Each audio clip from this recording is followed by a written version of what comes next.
Hi there, welcome back to Not Another Budget. I'm Nicole, and on this channel I'm attempting to cash budget my way out of debt and fix several years of financial misbehaviour. So if that's something you're interested in following along with, please don't forget to stick around and check out the other content I've created for you on this channel. Now, I am with you today bringing you my June budget plan, and I found that as frustrating and as difficult and as teeth-grittingly, why do I keep making these discoveries that budgets can be? They're very much like a constant learning, constant evolving. Certainly for me, discovering of like quirks which I wasn't aware that I had, and also things which succeed for me and things which don't succeed for me. Outside of just straight tracking your numbers, by the way, as well. Equally, I can find myself on a trend of, month 1 thinking this, month 2 thinking and discovering that, and then month 3 also potentially going to have to be a period of discovery as well. Now, month 3 for me is June. I've got a kind of sunflower in autumnal colours spread. I have not yet done my to-do list for June. June is a complex month for me. I am not a real social person by nature. It is extremely rare that you will see an eating out or a takeaway category in my budget. There will very rarely be a specifically social thing in my budget. I tend to just cover that stuff out of my personal spending money or my food.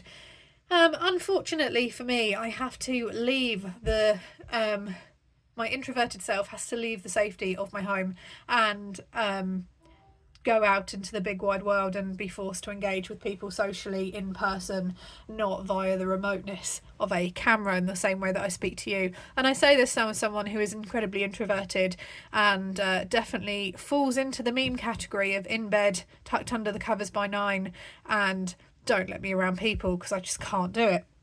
But that is my June. June is very, very busy. So because June is June, because June is very busy for me, I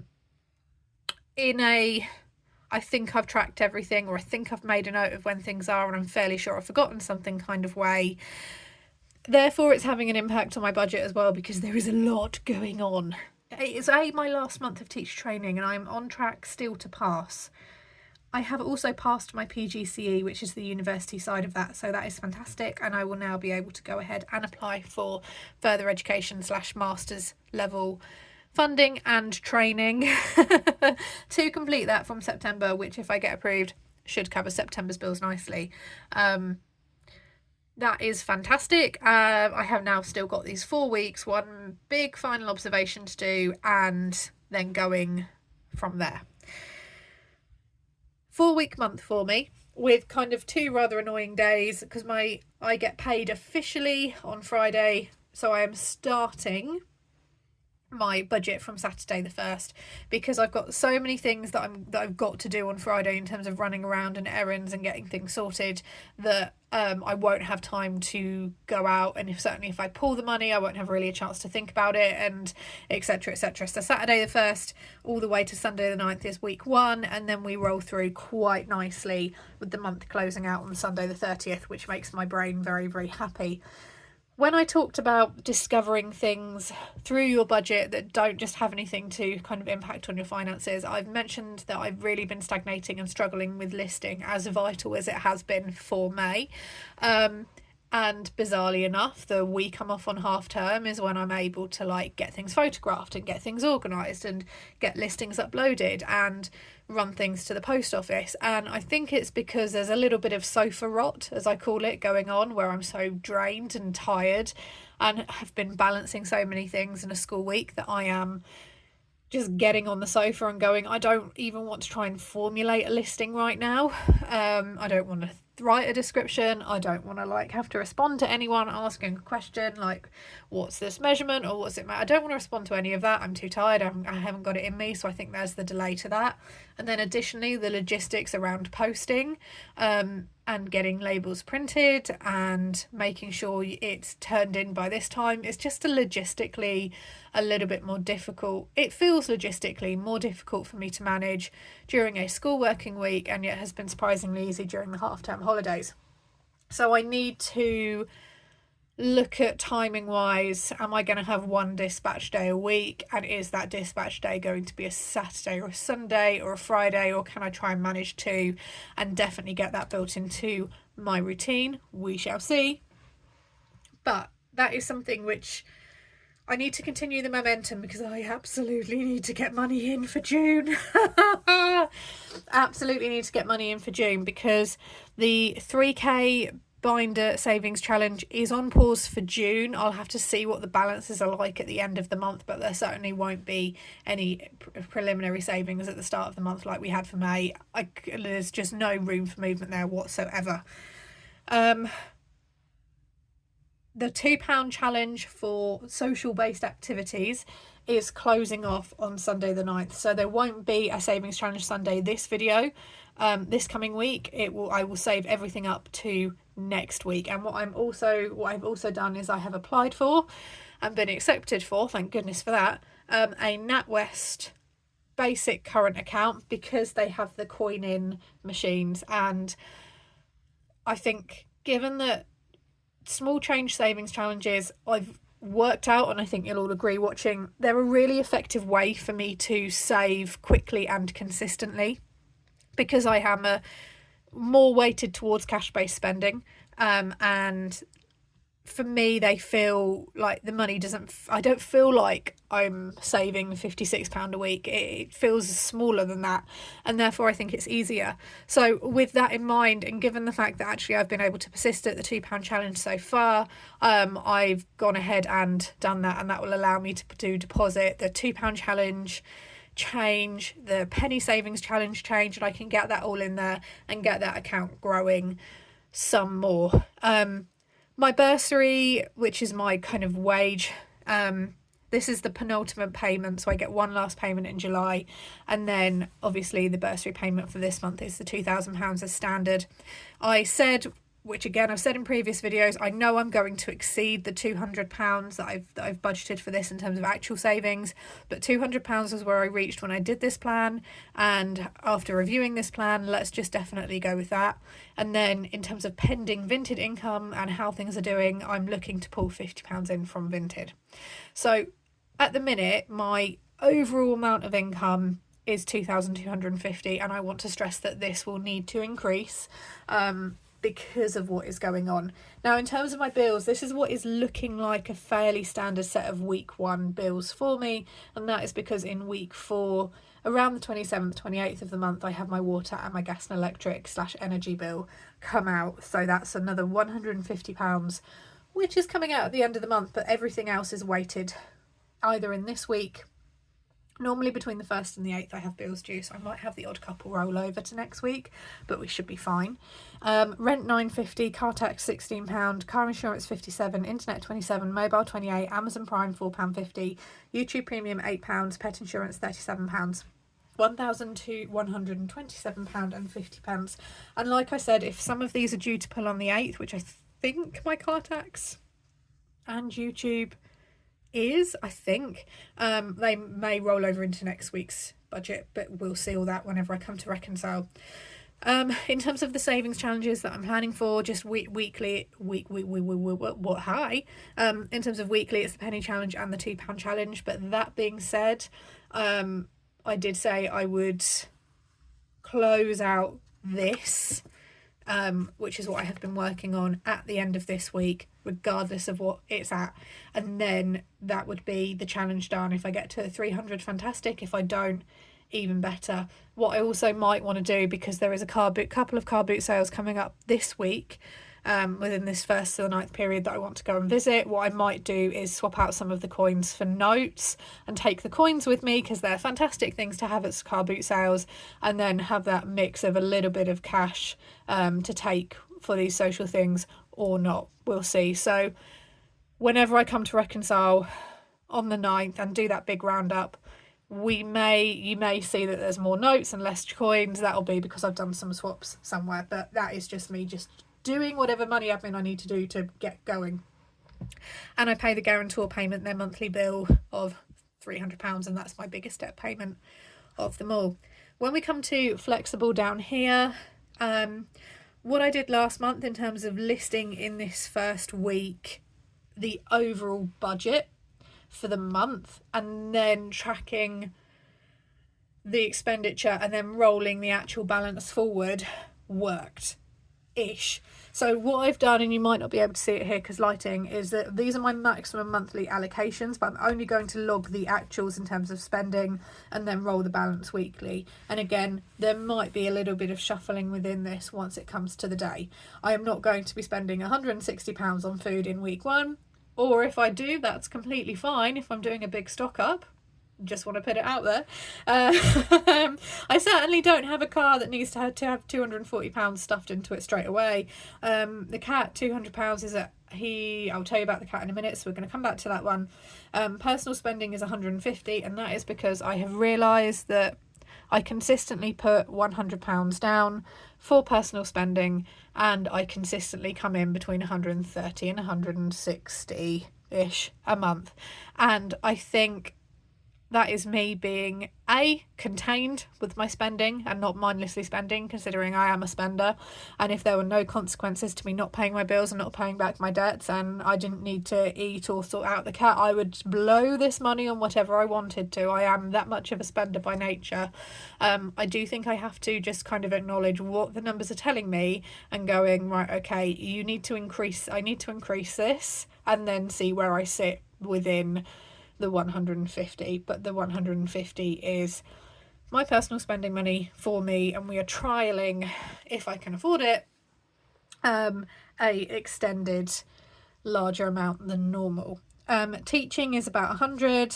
That's just because there's some graduation fees that I need to pay for and the final couple of things that I need to get wrapped up and sorted.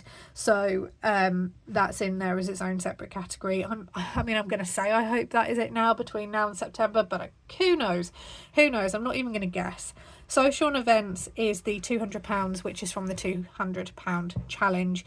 If possible, I'm going to try and see if there is any extra on that 200, which we know there is because you've seen me cash stuff it. There's definitely, I think, at least £20 more than that. If that extra rolls into the teaching bit as well, or possibly subsidises some of my spending outside of the normal 2,000, rather than increasing the social and events category anymore, just allocating the money slightly elsewhere. And then household is £10, and that is because I've got a couple of things that I've started to run out that I need to get to, and they will run out this month. But actually overall, last month, I'm just going to do a total May reconciliation rather than releasing them weekly. It's just easier at this point. And going ahead and doing that, and actually last month not needed to spend an awful lot on household at all. This month I'm hoping to do the same, so the kind of quarterly stock up is working. The cat, I have made the decision to move vets, which has meant that I have submitted a claim form for his current batch of treatment for the hypothyroidism with his current vets, and that is there's been a few things going on. His costs have been spiralling. And if I make a mistake on my budget because I have not accounted for something, or I've forgotten something, or I have known that I'm going over on a category but got caught in the, I'm just trying to think of an example, but got caught in the buying of because I'm already over, so what's the point? Or I'm gonna go massively over on food, or I know I don't have the petrol to go and do this extra drive to go and do this, but I'm gonna do it anyway and then I'll sort it out later. There's an element of self-responsibility within that that I can like or not like, and most times out of 10 I don't like that's the situation I've gotten myself in, but that's me taking my foot off the gas or taking my eye off the ball for whatever reason. When it comes to the cat, I could not have foreseen last November when he got sick that he was gonna jump from a £60 a month average, and that was I'd bought him extra treats average, to over £200 a month.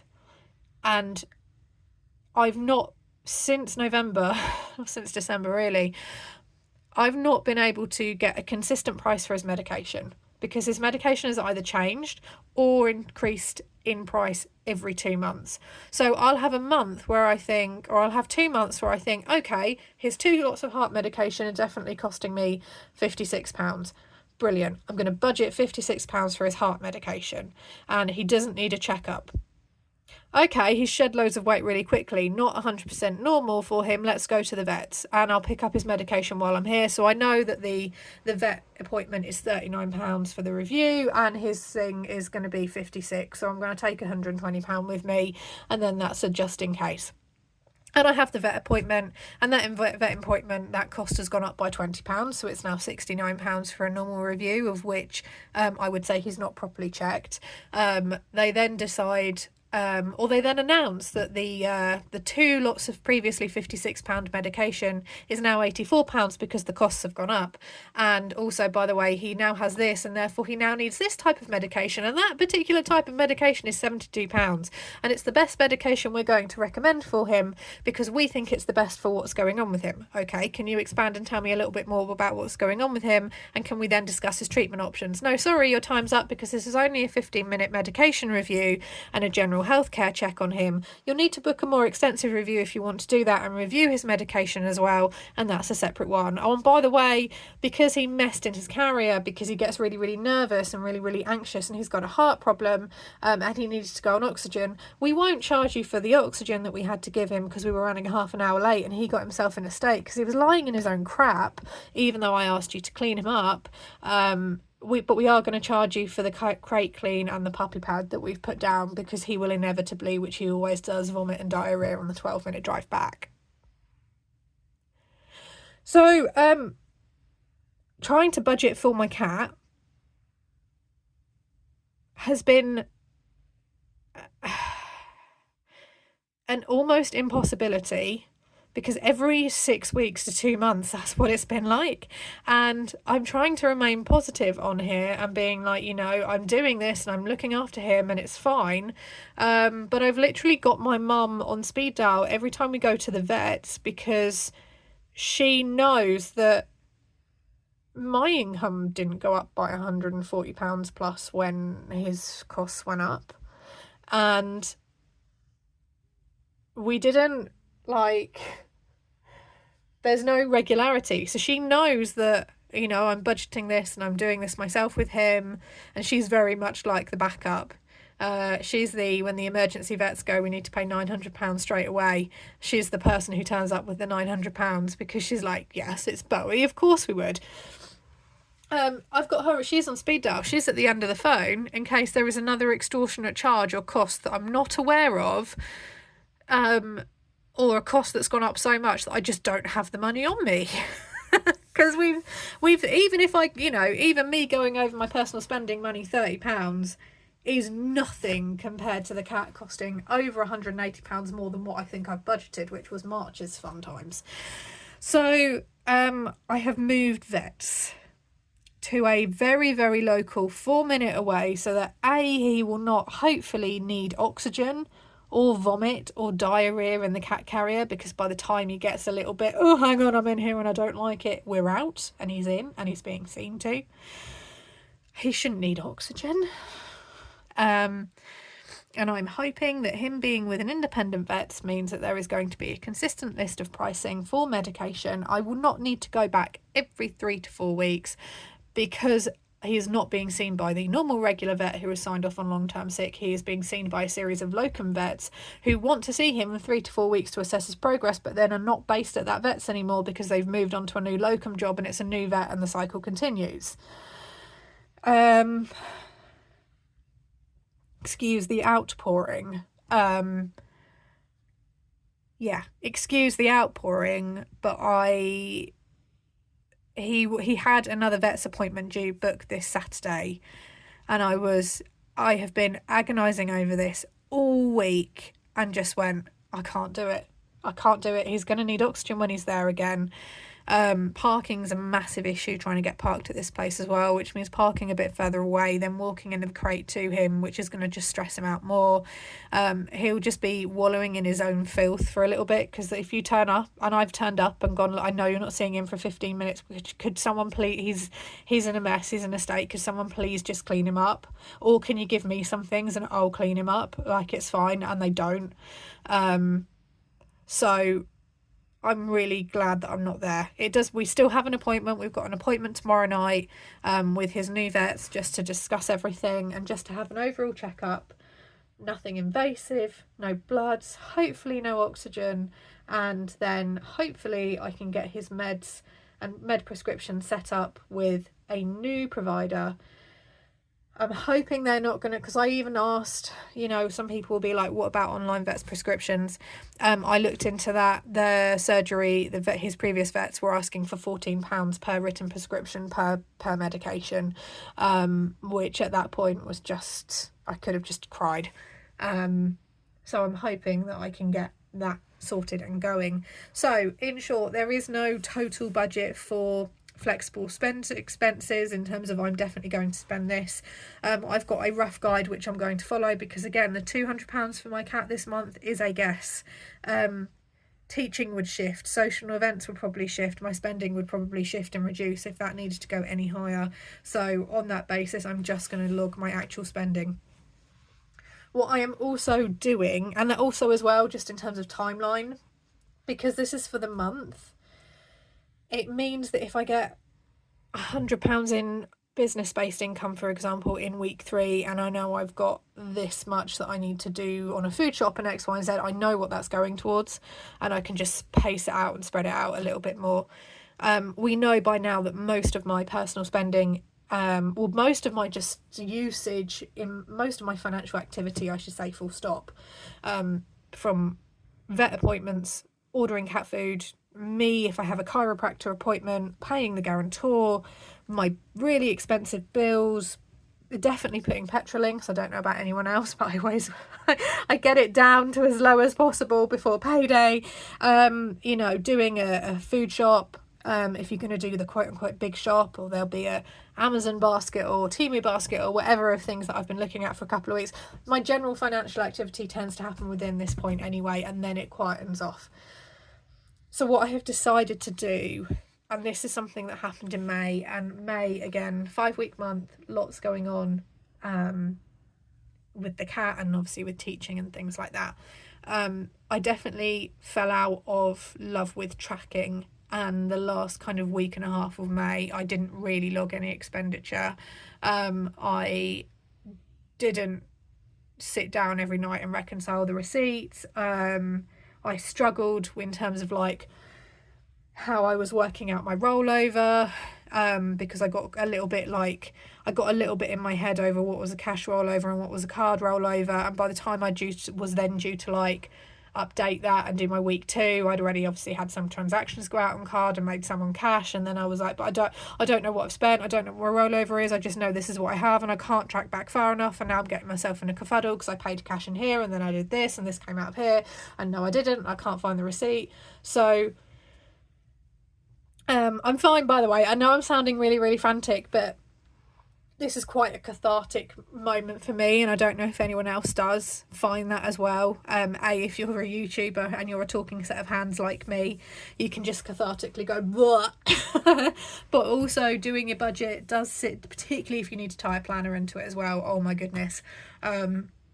My top tip to anyone who is starting out budgeting or wants to refresh their budget, sit down with a planner while you do it, because if I hadn't have done that, I wouldn't have gone, I need the 200 for the social and events. I would have gone, oh yeah, 50 quid will be fine. In terms of the social and events, here is what is going on in June. We are saying goodbye to some long-time family friends. They are moving completely out of the county. They're going about 4 hours in the opposite direction, and logistically going to be very, very, very difficult to see them in person again. And these are people I have known since I was 7 years old, so for over 2 decades. Friends of the, I used to be, so a little bit of trivia, I used to be head chorister for my church, and I entered the choir at 7 years old, and just wanted to, not for a religious reason, I was just wanted to sing, and coming from a very rural village, that if you wanted to sing, you had the choir and that was it. There were no singing clubs or anything like that. So I joined the choir, and the little chorister family, even though we've all kind of grown up and done different things, and the adults have gotten older and had grandkids, and we've all kind of maintained that that connection. So they are off. They're going to live with their grandchildren, or like near the grandchildren, to be able to help out the babies. So we are saying goodbye to them. So there is a meal. There is a meal out, which is something I need to pay for. That is on the 13th of June. They also have an actual like leaving party on the 30th of June, but I don't know if I can make that yet. That is a full day before I get paid, and by that point I may just be so tuckered out I don't know. The 16th of June, we are going to London. It is less of a day out than we initially thought it would be, but my mum and my sister, are going to the Pink concert, which is travel of some sort. We've not yet worked out that logistically. We're very much we'll decide on the 14th or 15th what we're doing. Definitely food. We were looking into merch, and it's £40 for an official t-shirt, so probably not. But anything like that, you're not allowed to bring food or drink into the stadium at all, and we're going to be there from kind of 6 o'clock-ish until well into the evening, and we'll definitely want a bottle of water if nothing else. So all things like that. And again, it's a cashless stadium, so I will need money on my card, so that is going on. That's quite a lot. Then there is my graduation. So I have my associated costs for the graduation ceremony. I did find a dress in a charity shop for £8, so I have bought that. And I have also got to pay for tickets. And I don't think we're doing robes or hats. But if we want I'm quite happy with just a photograph for me, but as in mum and dad take a photo of me, that'll be completely fine, or not at all, because not a fan. So there is that. And then after that, the little teacher training cohort of 10 of us that we were part of, we're going for lunch and then drinks afterwards as well. That is at the end of the month. At the minute, I think that's it. 2 possible car boot sales, which I'm selling at as well, which means I'll need an associated float. I'm thinking £2 challenge, and also pitch fees, which I thought were £24, but apparently they're only £10 each still. So there is that going on as well. So that £200 has got to do quite a lot, at the very least.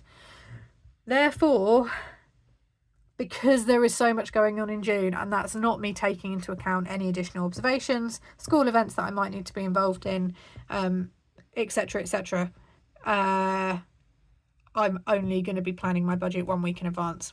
So this is just the week 1 budget for June. The week 2 budget is looking pretty empty, and that is because I will take my actuals, take my remaining balances, do them all then, work out by this point which bill is coming out into next week, which one's not, and also have a more realistic update on the £2 challenge and what those rollovers are going to be. So this was a slightly longer June video plan than I thought. I'm just going to see if Mr. Bowie will come up and say hi. Give me a second. Hello. Do you want to come up and say hi to people? No, given that I've just had a massive outpouring. How you doing? Hiya. Oh, do you want to say hi? You're going to say hi? So he's fine. He's completely fine. The little black kittens across the road are running rings around him and the neighbour's cat. So they're both like, we were the top ones on the street. We don't understand now. They're half the size of us and they're running rings around us. So yeah, you can probably hear his purring. I am going to go. I'll be back with another video for you very, very soon. So I hope you have a fantastic budgeting week wherever you are in the world, and thank you so much for watching. Bye bye for now.